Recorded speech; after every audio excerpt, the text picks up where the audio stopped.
This is a male purple sunbird. It is a small bird in the sunbird family found mainly in South and Southeast Asia, but extending west into parts of the Arabian Peninsula.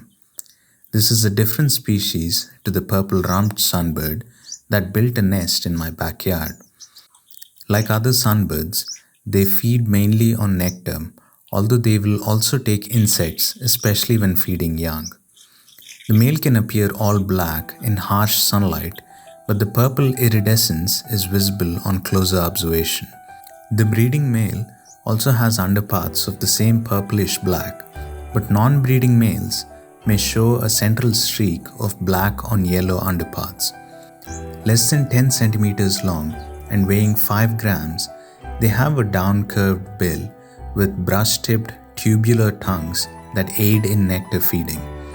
They are similar to the purple-rumped sunbird in many ways. The nest is all built by the female using cobwebs, lichens and bark. The gestation period is 15 to 17 days and has been known to live nearly 22 years in captivity.